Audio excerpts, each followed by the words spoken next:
legend where magic meets the heart. Command one where the stories unfold, with heroes and villains new and old. Dungeons and Dragons got the word, in the world of EDH we play. Hello everyone, welcome again to Commander's Pod. I'm your Podfather Duncan. And I'm Sloan.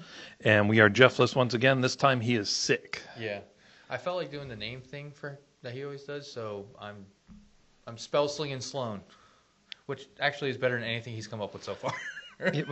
Why? I don't know why of all people you could copy, you'd copy him. Just so the people still feel like they're getting a little bit of Jeff here, because we're not even doing Aggro Jeff either because he's not here. So, right. You know, well, yeah.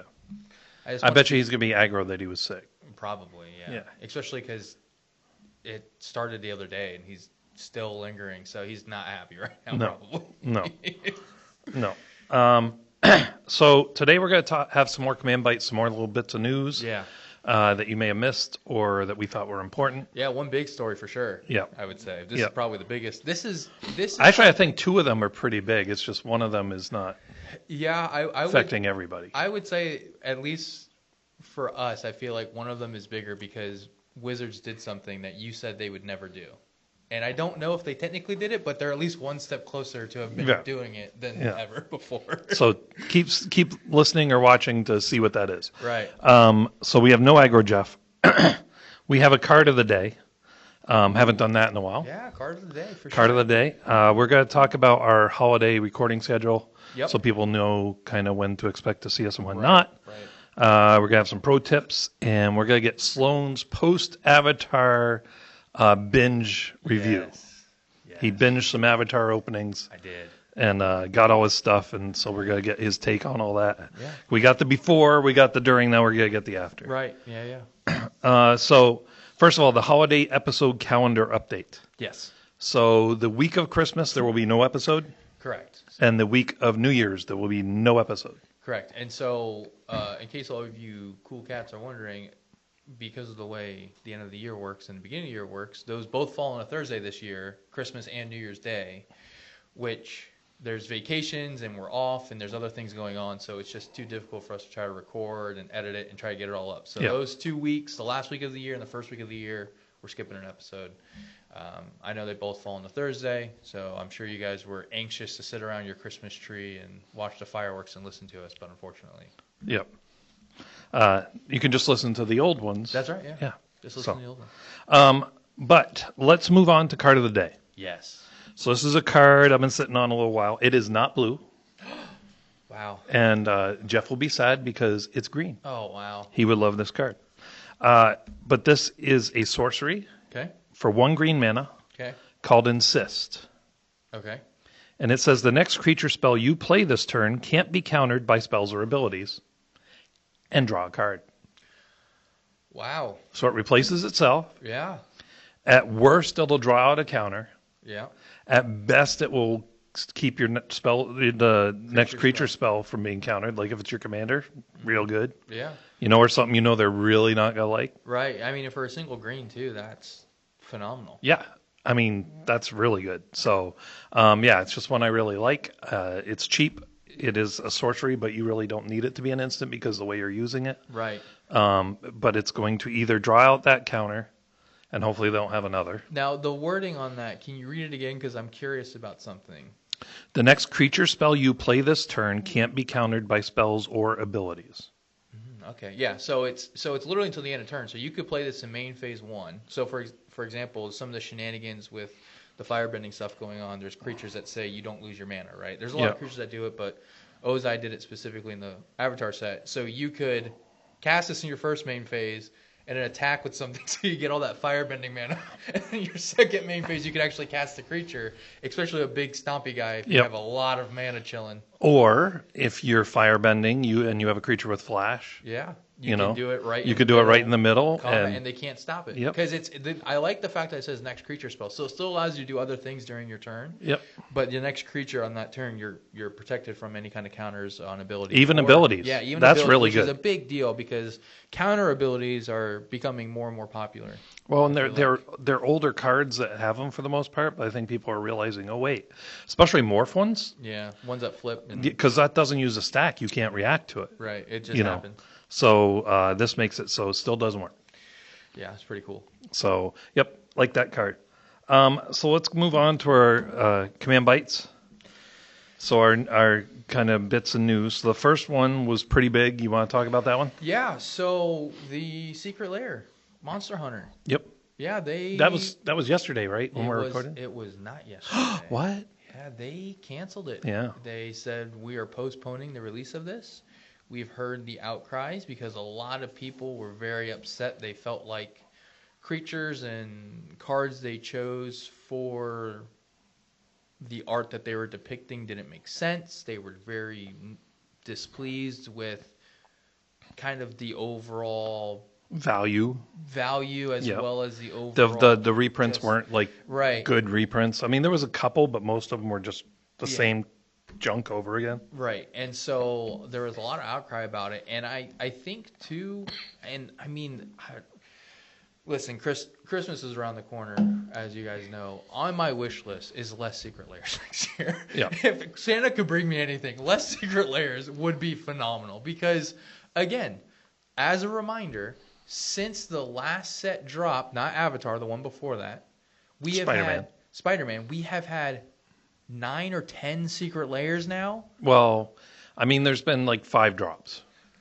Right. But like there's been multiple Secret Lairs inside the drops, right? Because they're all super drops. Because normally, like the Avatar one it was just Avatar. There was nothing else. It was a super drop, but it was just Avatar, right?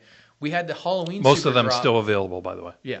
We had the Halloween super drop, which was like Furbies and some of those Van are still Halen. available. Yeah, like all these random like Iron Maiden. I'm sorry, not Van Halen. I knew it was. I was so close. Sorry. Wow. No, not even. Yes, I was. They're both 80s metal hair bands. But yeah, so I mean, we've had so many Secret Lair drops since Spider-Man, and it's just been. Well, and I think they have realized that they can't keep just putting junk cards out. Yeah. A lot of the PlayStation ones still sitting there. Yeah. A lot of the Avatar ones still sitting there. The only one I think is sold out is Cabbage Man. There's at least one version of the one with Blood Moon sold out too. Okay. Yeah. In both versions? Yeah, I think in both versions. Yeah, there was a couple. So there was a couple of the Avatar ones that were sold out, but again, that was more thematic based, which was nice. Yeah, but still, it's just when you boil it down, it's still just the same cards you have. Do you really need to spend? Sure.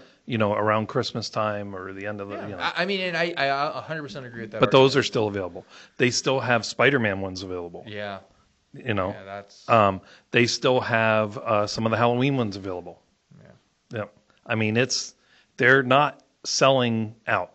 Yeah, it's almost like, when you drop 40 in 8 weeks. People have to be selective and say, well, I don't want to buy all of them. Like, it's just... But if you did it once a quarter, then maybe people would be like, well, I want all of them. Yeah. I mean, it's so crazy to me that I feel like they can't get the idea that, a lack of them makes them more desirable, right? What's the saying?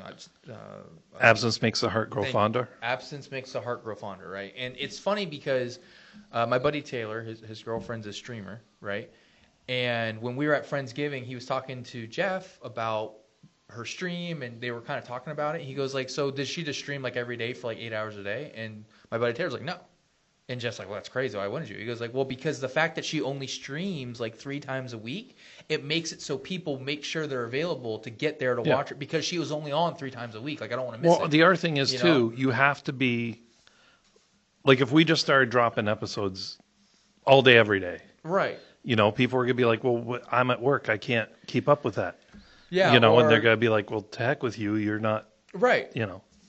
So, and that's the thing is like, there is a level of you want to give enough to where you're keeping your people around. You're keeping them engaged and you're keeping them as it is, people are upset because they always do it on Monday at noon on Eastern time. It's like we're working, bro. Yeah. And it's not like we can just jump on for 20 minutes because you make us sit in line for hours. Yeah. I mean, it's one of those things where it's really becoming a more and more hard sell the more they're trying to do with it.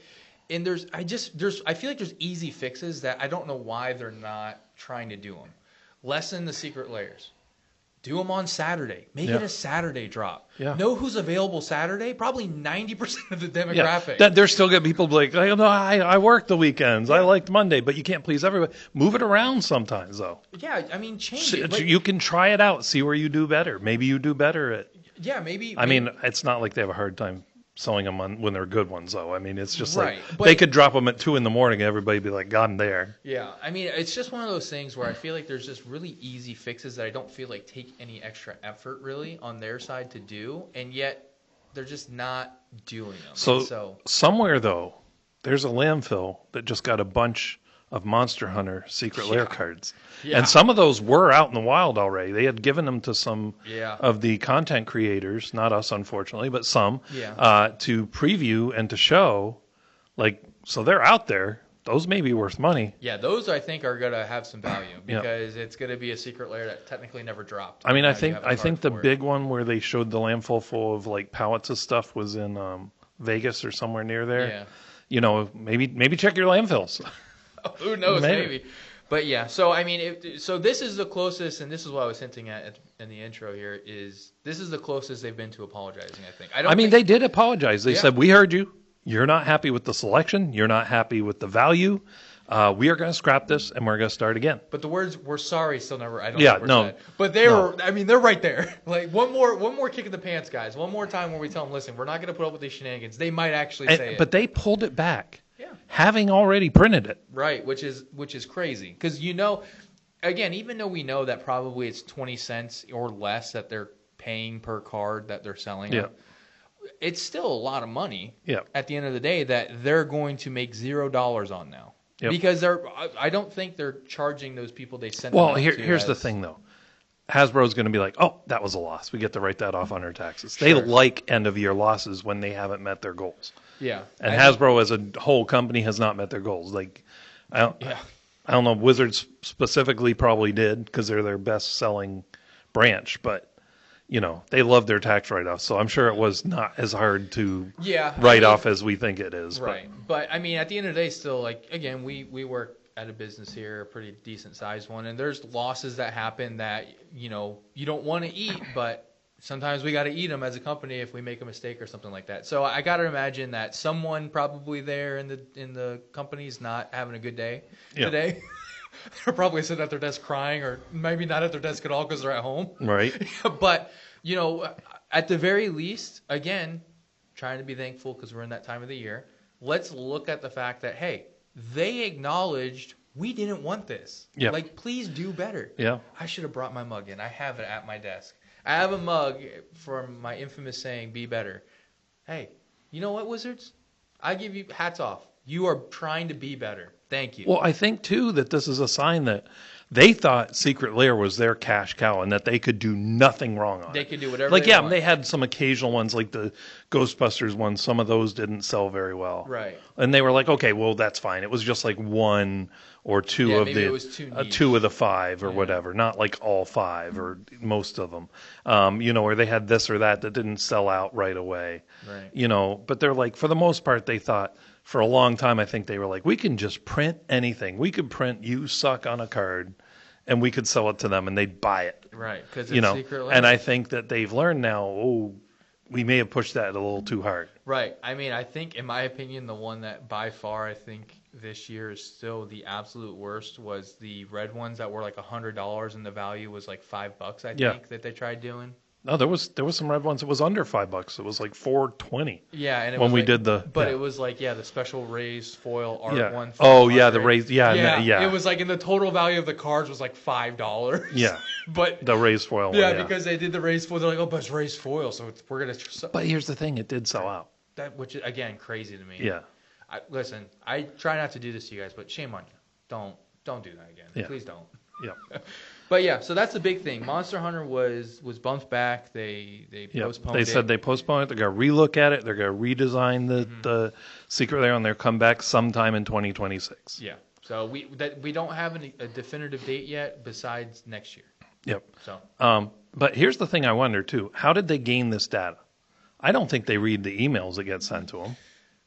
I mean, so do they have like? Do they have like lurkers in the Reddit threads and in the forums and there's stuff gotta and be the someone Facebook groups. who isn't like someone's doing marketing there, right? Because obviously they do a lot of They it. have marketing, but marketing is usually putting stuff out there, not bringing things in. Well, but again, you could have somebody like, for example, at least here, our marketing personnel, they also check to see what comments are going out there, and then we kind of bring it to managers if there's something that's really, really bad that we need to address. X, or what used to be Twitter, X, they send, they can get replies back, and maybe people are doing that. Right. I know they do surveys sometime, but I also wonder, some of these Facebook groups we're in or Reddit groups and stuff, if there are lurkers that are like reporting back to Wizards. I'd rather there be people in there that work for Wizards that we don't know about that are at least giving back honest feedback. Yeah, it never felt like it, but now it's like maybe. I mean, yeah, with what they've been doing, because again, I feel like kind of after all the shenanigans that happened between Spider-Man and Avatar, we get to Avatar, they didn't shove and cram a bunch of random secret layers down our throat. They're like, here's all Avatar ones, this is all we're doing. Okay. And they were pretty well thought out. They were well thought out. The art made sense. The alternate names, again, okay, we're in the right direction. Granted, it may not have been your biggest moneymaker, but at the end of the day, I don't think that's what Secret Lair should be. Right, but the other problem was it probably would have sold out. Because I people loved Avatar. However, you had just bled them dry for the previous month and a half. Right. You had been shoving stuff down their throats fast and furious. Mm-hmm. So waiting for that one, too, by the way. They have a Fast and Furious. Family. Yeah. And then now we see this Secret Lair that was supposed to drop get pulled back. So, I mean, it seems like they're listening. Or I hope so. I hope it's not just the end of the year. All right, that we can write this off as a loss. We're good. Yeah, we're good, or whatever. We don't care. Like you said, end of the year loss. We'll just write it off. No, I do think that they. I mean, I didn't. The one thing it does make me think it is that though is that there's been other Secret Lairs with just as much, complaint. I thought, but maybe. But I think the repeated failure that they've had over the last 2 months is what really is the kick in the pants. Because you can still buy a lot of that right now, all the stuff from the past 2 months. Almost all the furry ones, I think, are still available. The only furry one that sold out when we did that the day of the drop was the special confetti foiled one. That was the only one that sold out, and I think it was just because it was a confetti foil that they didn't announce anywhere. So no one had any idea that it was going to be available, and so people just bought that one out instead. You don't need a regular foil and a confetti foil. But unfortunately, I'm sure that's another lesson they're learned is, okay, raised foil sold out, confetti foil sold out. So we got you. Yeah, Surge. We'll serve you up a hot plate of garbage with some Surge foils on them. Surge foils from Halo Final foils Fantasy are the most super expensive cards. Halo foils that we've seen in previous sets, like the Halo foils from the Encyclopedia Magica. Yeah, they're insane. Yeah, they're astronomical prices. Right. So, but again, this is one of those things where I feel like because of the multiple kind of quote unquote failures that happened over the last couple of months, maybe it is a turning of a leaf, but we'll have to see come next year. We'll have to see. Hopefully, though, this is a trend. Yeah. And now Secret Lair will be more selective with the cards they pick. And they pick better cards. Better cards. The value is close to or hopefully better. They don't say to themselves, well, we're just going to make all mechanically unique. Oh, God. Because there are still mechanically unique cards sitting there, by the way. The Uncharted Secret Lair is still there. The Last of Us Secret Lairs are still there. And I thought the Last of Us one was pretty good, so I am a little surprised. But people don't necessarily want to play with other people's cards, and that's what that did. But anyway, that's the Secret Lair news. The next bit of news is a sad bit of news. They are discontinuing the Buy a Box promo after the Lorwyn set. So, for people who may not be as familiar with the terminology, what specifically is that promo? So the promo is you get a bonus card when you pre-order a booster box. Right. So for Avatar, it was the Firebending student. It was a different art on the Firebending student. Yeah, so you got an alternate art Firebending student. For Spider-Man, it was... for Spider-Man, it was... I'm trying to remember. I don't remember. Cosmic Spider-Man, maybe? I think so. I think it might have been. The Cosmic Spider-Man. But there have been some very good ones in the past. Yeah. I believe the first Kenrith Returned King was only available as a buy-a-box promo. Right. When they did Double Masters, I don't remember what the buy-a-box was, but it was something everybody wanted that was really good. And there have been times that it has been unique cards you can only get that way. There have been other times when there's unique art. People get upset about that. Some of them, if they don't buy that, they're like, I can't afford a box. I want that card. So I guess there was some controversy over it, but I think it is just pulling back value. You know what I mean? It's just another way to pull back value. And what they said is, we're coming out with new ways to play at pre-release and all. Well, that's not the same thing. Like you're still taking something away without giving something back. It's not like you're like, we're not going to do the buy a box promo, but your box will be cheaper. No. It's just, we're taking that away. Yeah, we're just taking away the extra thing that gave you a little bit more incentive maybe to buy a box. But I also think part of that might be there are shops that don't give them out. Yeah, see, that's, and again, it's wrong. That's 100% where the frustration, I think, kind of comes in with the lack of accountability that Wizards is having on these shops that are supposed to be licensed dealers of their game, right? And this is the frustration with kind of a lot of the things that happen in the world of these quote unquote middlemen kind of vendors, right? Yep. Luckily, we're seeing that kind of hopefully again die down. The Avatar boxes drop down. You're getting into number 3 already. Oh, okay, sorry.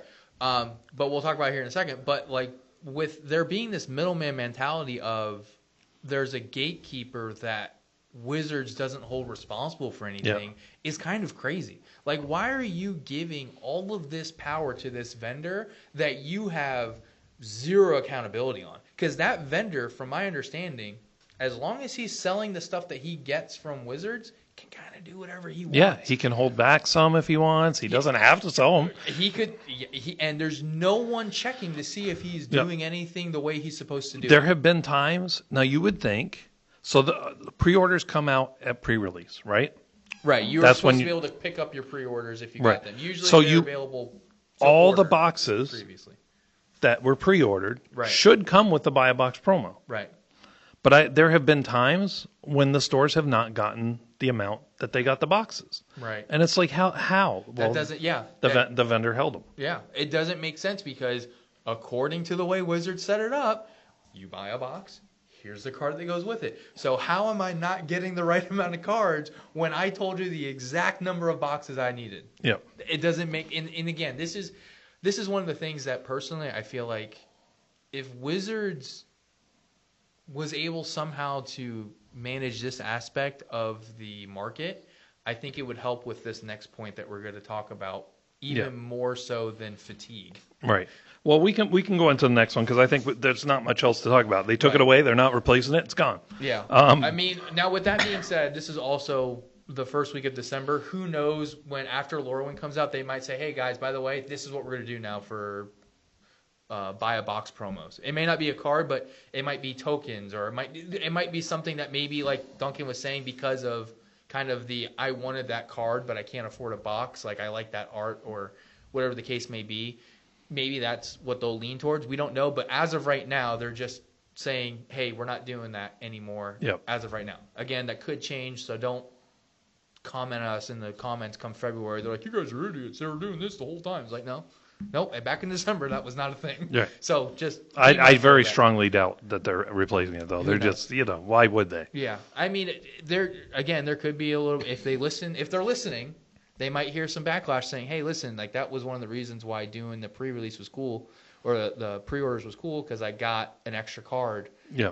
Just guaranteed. I mean, I would love to hear that they're going to do that, and in replacement, they're going to make more boxes available so that they can do the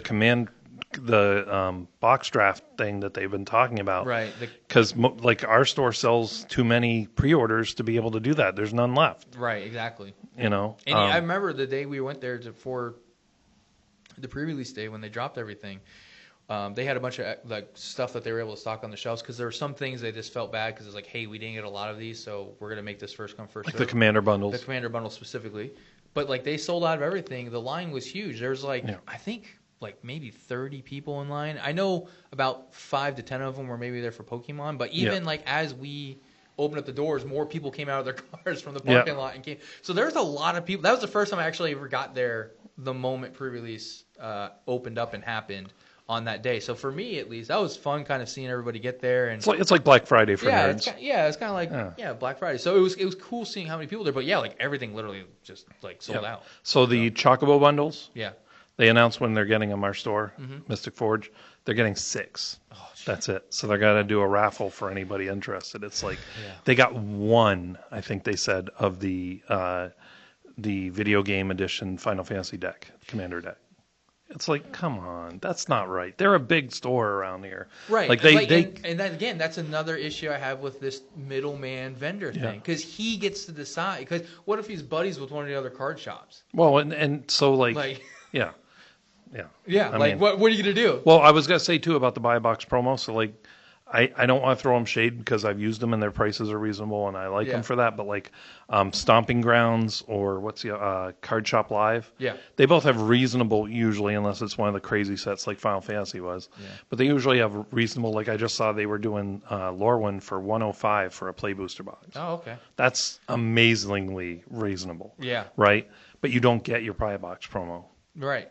They keep them, I guess. Yeah, I mean, and maybe that's why they do that. They'll say, "Hey, because again, those cards a lot of times, because they are an alternate art that you only get as a promo, they are a little bit more valuable." So, even if they're the same art, they have the stamp showing that wasn't from the box, and it can be worth more. So, right, exactly. But anyway, so go ahead. You started to spoil number 3. Yeah. So, pricing for Avatar set, again, even though I think it's probably up there as one of the most loved sets, not just this year, but kind of just overall. Like a lot of people love Avatar as a show. They do. I still think Final Fantasy was more popular. Oh yeah, absolutely. And Lord of the Rings was insane, but that's because of the 101 ring. Right. Partially because of that. We're actually seeing the prices go down to MSRP or below. Yeah, I was about to say slightly below. I just checked yesterday night when I was playing some games with my buddies. Collector Booster on Amazon was sitting around $399.99. That's well below. Right. Play Boost. The Commander bundles were down to $99.99. So which is getting there. Yeah, about $10 off from what they were. I think $110 is what they were initially. Yeah, but I don't think that was their price. I think I paid $80. Yeah. So. And then their play boosters even went down. I think not below 100. I want to say they were 120-ish. Yeah, which is below MSRP. Right. So now I know a lot of people might say, "Oh, well, that means the set's a flop or it's a fail." I don't think so. No, that's not what happened. What happened is, so let's rewind. Right. Let's go back to Final Fantasy when that was starting to come out. All the way back in July. Yep. People who had been collecting things like maybe they've been collecting Pokemon, because Pokemon, when it comes out, those boxes go like that and they're worth crazy amounts of money afterwards. Right. Magic has never really been like that as a steady thing, like certain sets where it was lower run or whatever, or certain sets where there was more value may do that. But for the most part, if you bought a box, you could still buy it for that same price a month later, 2 months later, maybe a year later, it'll go up a little bit, but it's nothing crazy. But with Final Fantasy, they saw this opportunity, and they thought this is going to explode. And so some people, number one, who had been doing the Pokemon thing, started investing in that, buying them up, which then raises demand, raises the price. The other thing is MTG stocks guys were selling reserve list stuff to buy that up. Because they were jumping in on that bandwagon. They saw the price going up, and they said, okay, we want in on this. We're going to divest this so we can invest in that, right? Yeah. They sold their reserve list stuff in order to buy up Final Fantasy. Right. Spider-Man, remember, it started to do that, but then when the people figured out it wasn't a very good set, they're like, no, we're not. But Avatar had still some of that. Yeah. You saw the prices go up, and they came down a little bit, and then when the full release, it started going up again. Right. So what seems to have happened is those Pokemon investors and those MTG stocks guys go, this is too volatile. It's too up and down in Magic. And so they are now getting rid of everything that they had bought, which is now flooding the market. Even Final Fantasy collector boosters have come down to like $1,000, maybe even a sub, when they were up at $2,000 or more. Right, yeah. And So, I mean, that's huge. And one of the things, too, and again, I think this was another fail on Wizards' part, Final Fantasy had serialized cards. Still, all of them have not been found according to Google. They are still some missing. Yeah. So guess what that's going to do to those collector boosters? It's going to make them hold their value because people want that golden chocobo, which is the most valuable card. Know what they had none of an Avatar? Serialized cards. The most expensive card now, after the couple, the week or two it's been out, almost 3 weeks since release, I think, almost now. The most expensive card is a raised foiled Aang that flips over and does a 5-color thing, and that's down to a couple thousand. And that's now the most expensive card in the set. But again, there was, in my opinion, a lot of misses that happened with this set for whatever reason. But I feel like I always tell my buddy, I said, listen, no one should ever compare anything to Final Fantasy ever again. It was a unfair, stupid set to even try to hold a candle to regarding what we should anticipate is going to happen in Magic. Yeah. Because that was something that, and I will say, I have a little bit of bitterness toward this, where collectors are going to buy things and not open them, and they're just going to sit there on them because they don't care. They don't care about the game. And the frustration for me is I'm someone that you are keeping other people from being able to enjoy this game because you want to be selfish and sit on stuff that's meant to be played with or meant to be sold and traded and out in the world, and instead you're going to sit on it like a dragon, hoarding his gold because that's more important to you than people being able to enjoy this game at a reasonable price. So for me, there's a little bit of frustration there. But even that aside, like again, we saw a similar trend with Lord of the Rings with the One Ring, because again, we had a 1-of-1 serialized card, right? People were wigging out over this. But it wasn't just that. There were multiple serialized cards in that. Right. And then on top of that, there were cards with limited print runs. They actually told us how many they printed. Right.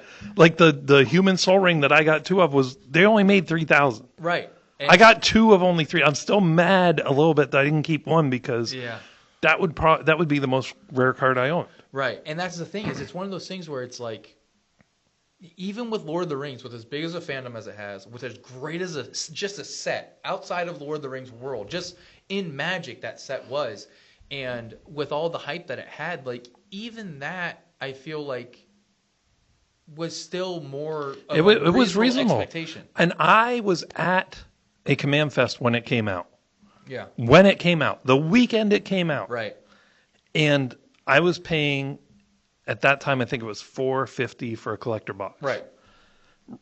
And at the time, that was double what a collector box went for. Right. But people were buying it. It was, and I bought in that weekend. I think I bought 5. Right, and 2 of them were bought by those 2. Soul Rings. And like that's my point. Is like even if we say, let's look at Lord of the Rings, and we say that's insane that they doubled the prices.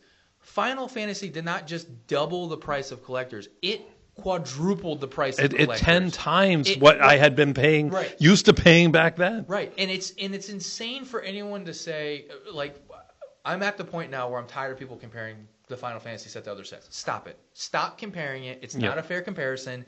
It's a long-time franchise with a bunch of games and a bunch of weeboos. And a worldwide following. Yeah, a worldwide following with a bunch of weeboos, all right? Like, listen, we get it. It's the best set that's ever sold in Magic. It's the most single-day profit Magic's ever made. But I get it. I'm tired of hearing about it. Stop bringing it up. Stop comparing Final Fantasy to every other set. It's never going to happen again, period. It just won't. It will.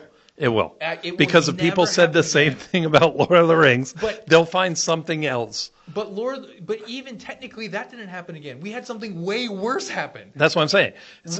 Next one will be way worse than Final Fantasy. I don't think we'll ever see collector boosters get up to almost $3,000. If they did Star Wars, I can see it. I don't think so. I think so. I don't think so, because the reason why I don't think so is because Star Wars, even though it is a very long-standing movie series and it has a lot of other things in it, I feel like there's at least generational gaps to where there's certain people who care more about this one. There's certain people who care more about this one. There's certain people who care more about this one, right? It's the same with the Final Fantasy games. But here's the difference with Final Fantasy. Like, Cloud and Sephiroth are the people everyone cares about. Like, you can almost go to anybody who plays Final Fantasy, and there's a lot of people here at work that do, and almost all of them will tell you, like, even though, like, yes, we have our favorite characters from these other games, Cloud and Sephiroth 100% are the face of the entire franchise. Even though they were, like, just the one Final Fantasy VII, right? Like, they are the face of the entire franchise. Like, you can't say that with Star Wars. Like, yeah, you can say that about Darth Vader, but then someone will be like, oh, no, I think Luke's the face of the franchise. And then you got that one guy in the corner that's just eating mayonnaise out of a jar saying Jar Jar Binks is, you know? Like, so it's just one of those things where I feel like Star Wars just has, like, it has so much to offer. I'm just telling you, they will find something.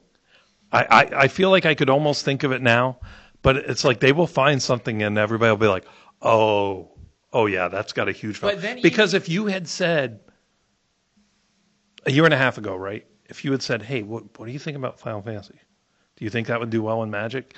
It'd be like, I think it would do well as a IP, but in Magic, I don't know. I don't think so. But it fit. I mean, it didn't. You didn't think it would, but it would fit. So you can't always predict. I mean, I'm not. Listen, okay, I don't have a Magic 8-ball, but what I am saying is that, like, even the lore of Star Wars, they literally created an entire set, Edge of Eternities, just to set up Star Trek, because they had to try to figure out a way to make it work, so that way they can get people excited about Star Trek. Because I feel like Star Trek is, now granted, this is a debate as old as time. Star Trek and Star Wars are like, they're kind of like the two that are like up there when it comes to sci-fi fantasies, right? Like a lot of people are hardcore Trekkies or hardcore Star Wars people, right?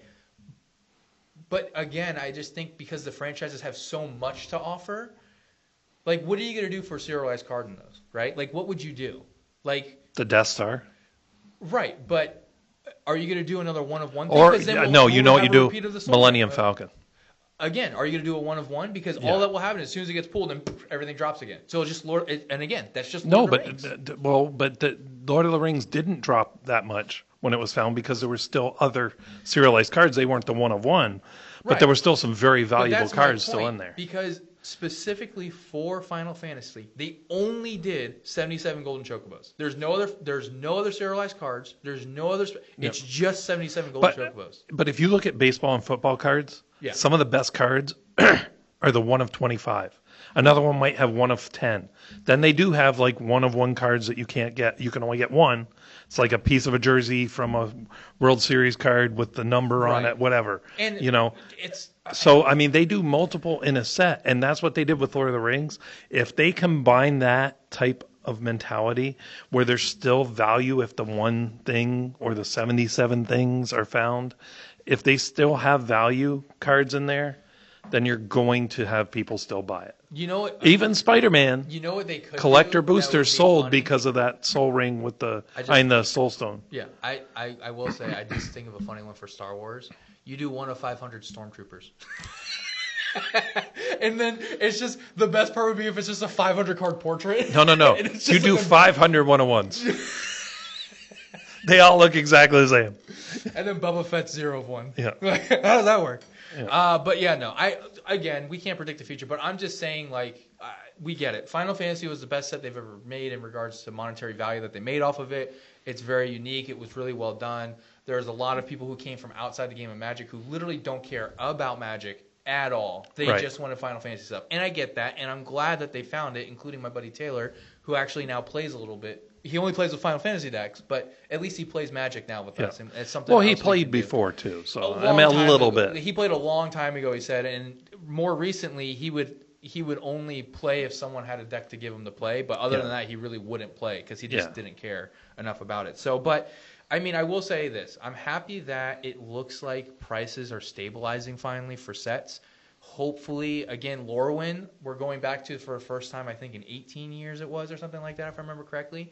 So hopefully we'll see this trend continue where it's like, hey, we're going to keep things more reasonably priced. We don't want to price people out of the game, because that's the worst thing about the way pricing has been in the past more recently is you're pricing people out of a game. Like, you're pricing people to not play the game anymore. And that's the number one thing that kills games is accessibility. If you make it so difficult to get into it, people aren't going to get into it. Yeah. And if it's cost me $500 to get into it, I'm sorry, I can't afford $500 every single time to try to get into something. Like, it's just not possible.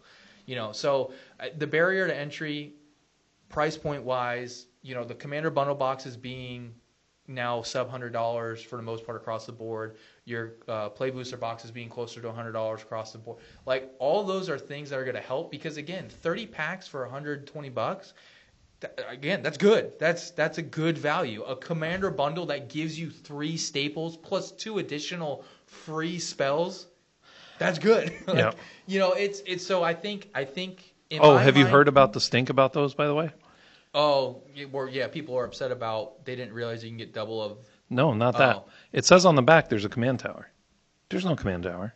Oh, really? Yeah, it says on the back, command tower is one of the cards that's in there. Oh, I did think it was funny that there wasn't a command tower, but then they did the Secret Lair command tower. No, Path to Ancestry. Yeah, Path to Ancestry. That's what it was. Yeah. But yes, so I wonder if there was a command tower designed and they scrapped it or what happened. But on the back of the box it says command tower. Really? I didn't even read that. Then nobody got one. Oh, that's funny. I didn't even read that. I was just more excited to open the packs. Yeah, I never did either. I was like, who reads their boxes? Yeah, right. Apparently we need to because they also messed up the beginner. It's like Christmas. You don't read the wrapping paper. You just rip it open. Just rip it open. Yeah. If there's a card, you know the rules. But yeah. So, but yeah. So. So the prices are coming down. Like I said, pre-order prices online are not crazy for Lorwyn right now, which is good. Mm-hmm. That's really good. So hopefully this is now the end of that craziness and we can get back to life as normal. The other thing I was just thinking, so we've talked about we think there should be one Universes Beyond a year. We think that's reasonable, right? I'd say 1 or 2 is acceptable. 1 or 2, yeah. I'd say 1 or 2 is acceptable. But if you do one that is like a Masters set, where remember the Masters sets where you got like reprints of really good cards? Yeah, I do. If they did one that was that would be a big seller. Because now not only are you getting a Masters set, but you're getting alternate art. Well, and I think that's, in my opinion, that's what they should do with Secret Lairs. I think Secret Lair should always be reskins. Yeah. And if you limited them, it brings back that, because if you, think of it this way, I hate the fact we're talking about Secret Lairs again, but whatever.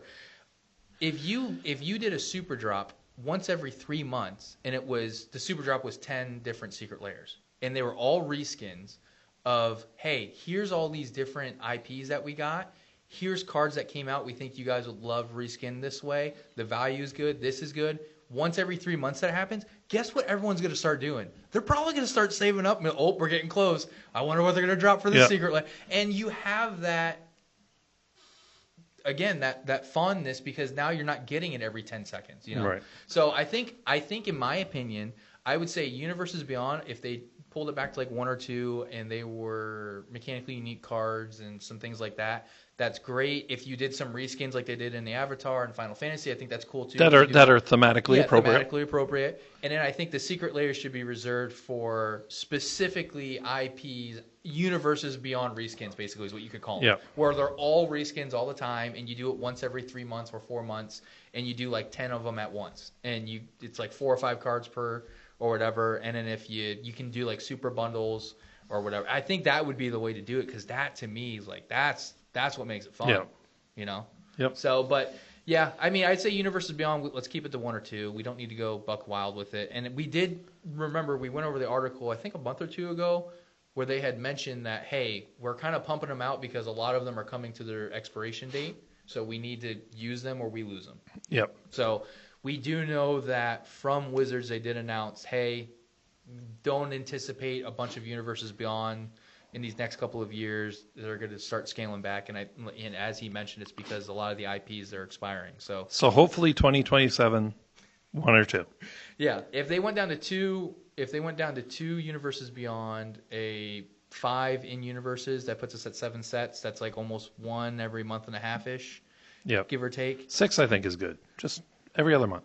Yeah, 6 would be good too, and then that also then on your off months or every other off month you could do a Secret Lair. Yeah, throw in a big Secret Lair. Yeah, hold people over. Just be better, just in general. Hey. So let's talk about real quick your thoughts. Post your binge of opening all your stuff. Yeah. You've now opened it all. Yeah. It's post Christmas Avatar. Yeah. What's your feelings? How you feel about what you pulled? Anything you didn't get that you were really hoping to get? I mean, the biggest thing I really, really was hoping to get was a neon ink foiled Zuko. Like, that would have made my heart happy. But you did witness a neon foil. I did witness one. So, quick side story. My buddy Austin, we got him in the Magic because of Avatar. Again, shout out Universes Beyond. Super happy that now he's in the Magic. And he got Play Booster Box, Commander Bundle, and a regular Play Bundle, right? And so he's like, I'm going to open the collector pack. The one collector pack that comes in a Commander Bundle, I'm going to open it last. We're like, all right. So he's ripping through his cards. He's opening everything up. He got 2 Sozin's Comets, one of the ones that's the alternate art for the 9-piece picture. And we're going through and da-da-da. And so he gets to the collector, last pack of the night, gets to it. My buddy Taylor's on the stream because he's streaming this to us so we can watch him open it. Taylor flippantly says, let's open up a foiled ink card. Second card, Toph, foiled ink. $900 to $1,200 right now it goes for. And he was shaking because at first he thought we were joking. We're like, oh, like we're freaking out. And he's like, what are you guys doing? We're like, dude, sleeve that card right now. That is a very expensive card. He's like, what do you guys mean? We're like, dude, just sleeve it, please, for the love of God. So he sleeves it, and we tell him, we're like, dude, like, when we just, now granted, we had looked it up during pre-release. Toph was about $1,800 during pre-release. So if he would have gotten a pre-release weekend and sold it, he would have made a really pretty penny. But right now, it's being online for between $900 to $1,200. Which probably is where it's going to be. Yeah, which again, very cool that he pulled it. And so he actually pulled that, and so I got to witness that. That was awesome. But, I mean, standing back looking at the set, and again, I feel like being non-objective, trying to take my love of Avatar out of it, I do feel like that this set was overall it was well done. The art was cool, the cards they picked, the characters they picked, the way they did certain cards. I know Duncan's all-time favorite counter now is in here, Katara's Reversal. He's probably going to shove that in every blue deck that he could possibly shove it in. My whole one card I got of it, yeah. Hey, listen, sometimes the Lord's trying to teach you a lesson. Maybe it's that you shouldn't be able to counter 4 things and counter 4 triggered abilities all in one card. But, just I feel like there's a lot of diversity, too, in the set for commanders, for example. You have a lot of Voltron commanders. You have a lot of commanders that care about going wide. You have a lot of Spellslinger commanders. You even have crossover. We have a Spellslinger go wide commander, Saku, who I'm actually in the process of trying to build right now. One of how many?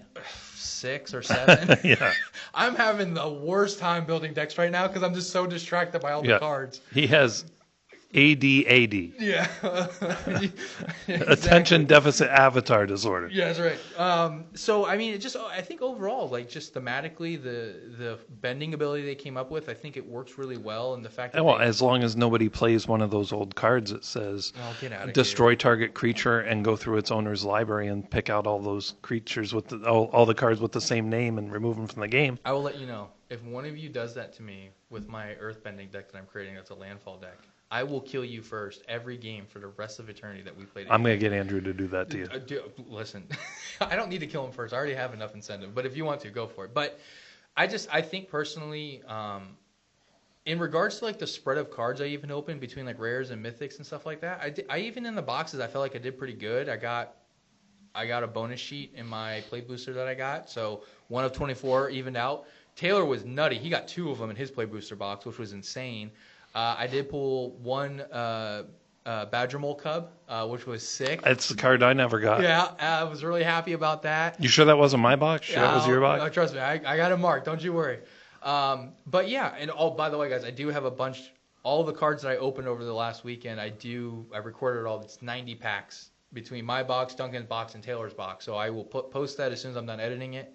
And then some additional stuff I opened too. My buddy recorded for me, so I'll post that as well as soon as I get that edited. But yeah, I mean, overall, I personally feel like, again, kind of taking the Avatar love that I have out of it, I think they did a good job with the set. I think I'd said this before when we were kind of in the middle of the Avatar being released and everything, and standing now on the other side of it, looking back, I think this is a really well-rounded set.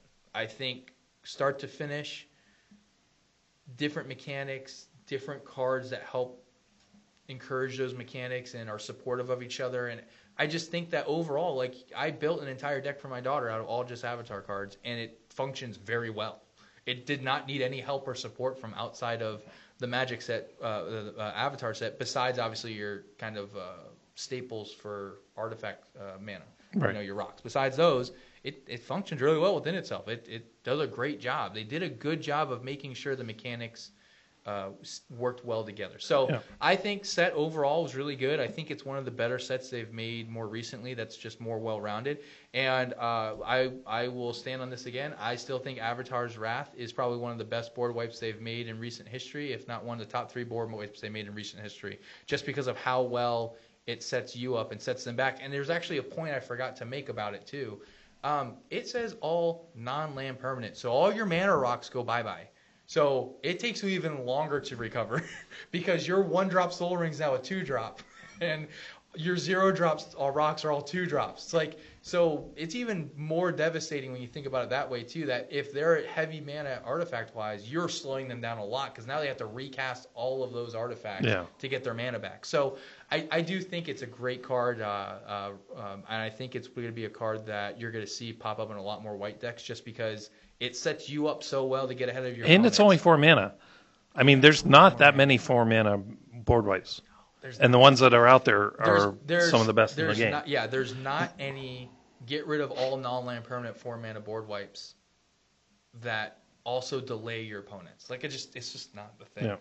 So, but yeah, overall, I think they did a great job. So anything you didn't get that you would wanted? Specific cards? Wang Shi Tong, I got his planetarium, which is sick. Yeah. Did not get him though. So I have a sad Wang Shitong story. Oh no. So I got one, and I got the planetarium. I put him in my draw deck. Goes really good in the draw deck. Of course, yeah. Why would you not?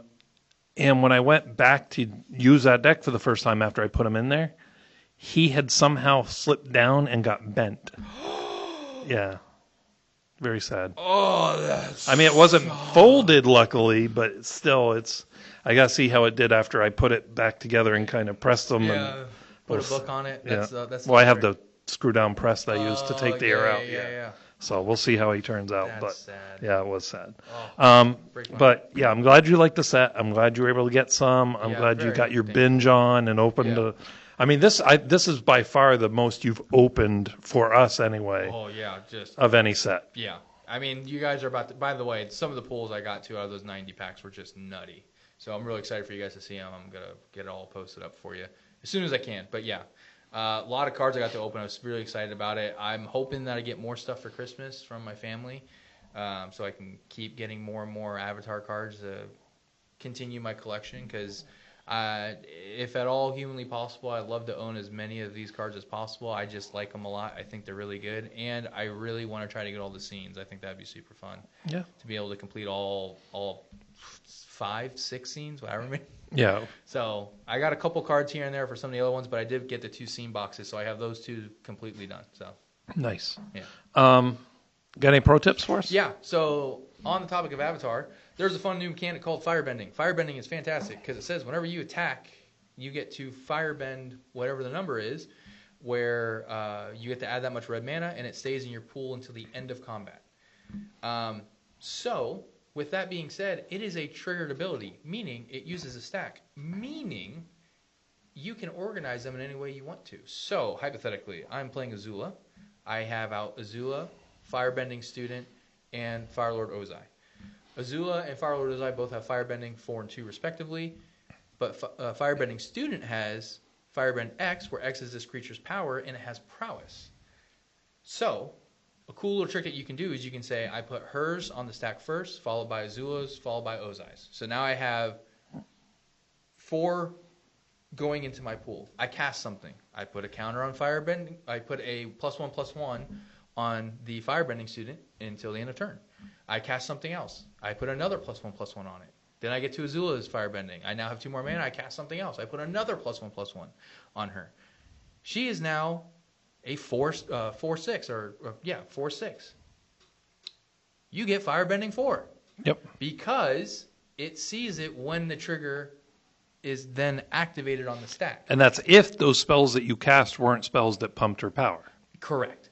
So keeping that in mind, they did make a lot of creatures with prowess in them, and they did make a good handful that were prowess and have firebending based off their power. Firelord Zuko is another one. Red, white, black does the same exact thing. Firebending X, where X is his power. So this is a cool little trick that you can do where you can go into combat and put these ones that have X firebending on the bottom of your stack, and then use all the mana you get from all the other firebending triggers first to then pump this one up. Okay, so we know I can be a little bit deviant in my play sometimes. Yeah, right? absolutely. Yeah. So that's why we love it. Here's what I was just thinking. Is firebending a mana ability? I think it is. I think I think it's 605.1 B or C that we have to look at, but I'm not sure. But I think it is. So hear me out. Assuming it's a mana ability, if you play something like Mycosynth Lattice, turns all your stuff into artifacts, right? Yeah. Right. And then you play Shadow the Hedgehog, who says that if you use mana from a artifact source, you have split second. So you can't be interacted with. Yeah. Yeah. Just saying. Yeah. I'll do you one better. Because firebending is a triggered ability, guess who goes great with that?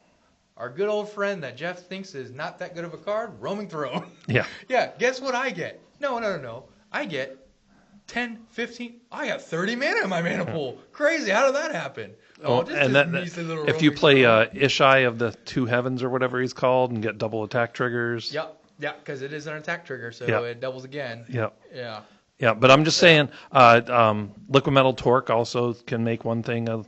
So if you make that firebending student, then when you go to do the big gross thing at the end, they can't interact with it. Second, can't even interact with it. Cool, thanks, game over. So so a lot of fun things come out of the set, but just know, because technically this is a triggered ability, it does go on the stack, so you have multiple instances of firebending happening at once.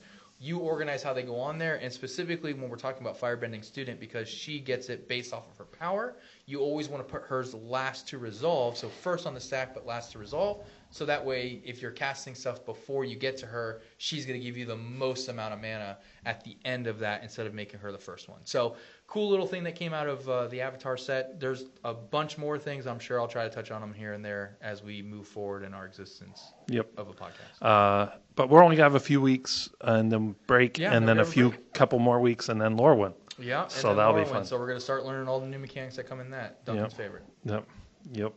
All 52 of them. But that's about all the time we have for today. Where can they find us? You can find us on YouTube at youtube.com/@commanderspod. We are a video podcast as well as an audio podcast. So if you want to see what we look like, see the cards that we display behind us here as we talk about them, so you can see them and read along with us, you can do so at our YouTube channel. We also, as I mentioned, do pack openings. So we have a lot for the Avatar set specifically because we got so many cards between the lot of all of us. So there's a bunch of pack openings I'm about to just bombard onto our website, so that's cool. There's also, like I mentioned, my buddy, I opened up some other things that are Avatar related and Magic related that he recorded for me. I'm going to put that out there, and that's actually, I'll give you a little bait on the hook here. It's actually non-card related Magic stuff that he got that is Avatar based. Really cool. So I recommend go checking and watching that video and seeing what that is when that video drops. You can email us at cast@commanderspod.com. We love being able to talk back with you guys and go over decks like we did in the previous episode. We went over some deck stuff, deck tech. And things. Tyler was very thankful for that. Yeah. He said thank you. Yeah, so please email us, deck techs if you want us to do them, or if you have rules questions about things or comments, concerns, anything you can think of, feel free to send it to us. We're more than happy to go over it. And here's the thing, we'll get things wrong when we're going off the cuff in the podcast. Yes, we will. But we all three of us know a lot about Magic. Yeah. Definitely two of us, the third one. he knows it exists. He knows it exists. He plays it every once in a while. But anyway, but if you have a question, we know several judges. Andrew, the famous, infamous Andrew, is a formal judge. Our shop owner is a judge. Mm-hmm. We know a lot of judges and a lot of people really good with rules. So if you have a pretty tricky one that you've had a hard time getting correct ruling on, let us know. We'll do our research. Yep. We will give you the correct answer. Yep. If we say it off the cuff, double check it. If we plan ahead, you can pretty much count it's got to be right. Yeah, because we do have resources with people we know. So commanderspod.com is our website. All of our stuff gets posted there as well. Patreon.com/commanderspod if you want to support us, so that way we can keep making great content like this for you guys to listen to and enjoy and watch. And then last but not least, like I mentioned before, we are audio podcasts as well. So Spotify, Audible, iHeartRadio, Apple, Amazon Music, YouTube Music, etc., etc. You can find us at and listen to us on your car ride, at your dinner table, during Christmas or Thanksgiving or New Year's, when everyone else is blabbering about stuff you don't want to listen to. Cousin Bob's birthday. Yeah, whatever you want to do, or share us with your friends and family too. More than happy to hopefully help people get into this great game that we love and we enjoy sharing with you guys as well, our stories and time. And so feel free to listen to us on any of those. And Duncan, take us away. As always, play bold, swing wide. Don't forget to pay the one.